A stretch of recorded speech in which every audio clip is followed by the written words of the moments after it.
Hey guys, Graham with the Paragon Performance here. Today we're doing intake testing on Rob's Z06. We've only had one intake to test so far, and that's been the Eventuri intake, as you guys have seen in our other video. And now we got a hold of the JLT intake so we could see how that performs and compare it against stock and compare it against Eventuri so you guys know what you're getting there. So I want to explain our testing method first just so you guys understand how we do this. We get the car warmed up, we monitor the fluid temperatures, we monitor the room temperatures in our dyno cell here.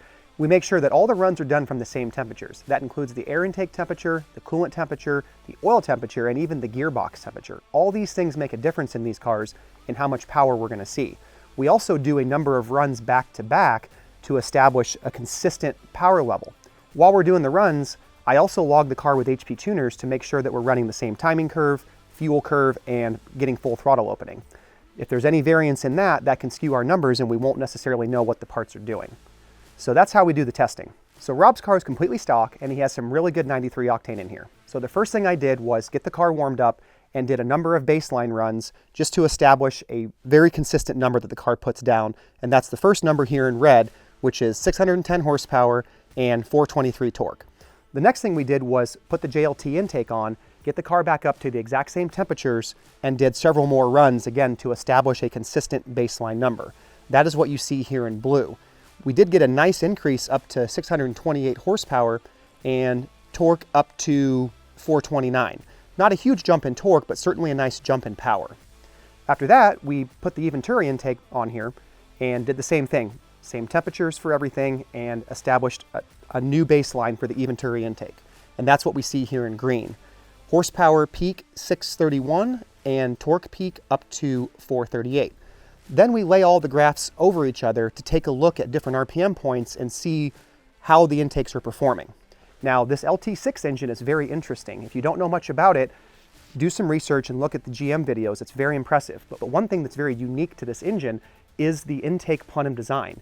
It has two separate inlets for the air, so basically two separate banks of intake manifold. But they are connected in the middle with a series of valves. There are two valves that open together and one valve that opens by itself, and GM has tuned these valves to different points in the RPM to be open or closed to provide the best possible airflow into the cylinders.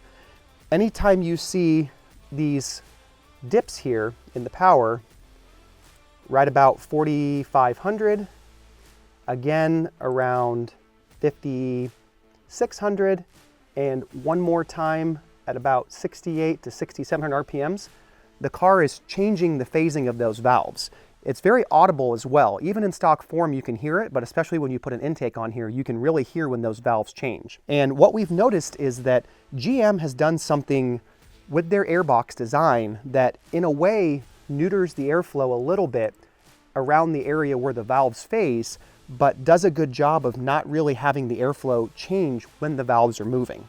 Contrary to that, if we put an aftermarket intake on here of any kind, as we've seen with these two, it seems that we can increase the airflow quite a bit in different areas and get extra power, but it does come at a cost where when the valves open, the power will come down and dip, sometimes back to stock levels or sometimes above stock levels, but a bit of a dip before it rises back up. Again, that's due to the intake valves in here. Now, if we dig in here, like I said, to the dyno graphs and start to compare the power, you'll see that the Eventuri in green does outperform both stock and the JLT intake pretty well through the mid-range.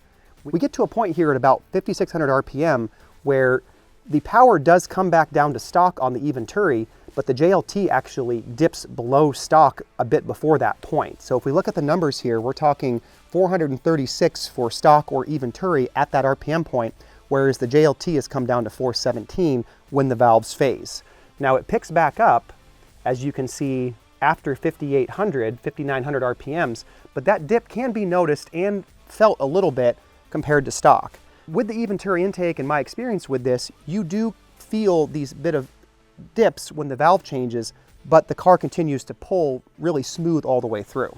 And then if we take a look at 6,900 RPM, you can see that stock, Eventuri, and JLT are all very similar power at that point, again, when the valves phase to a different position.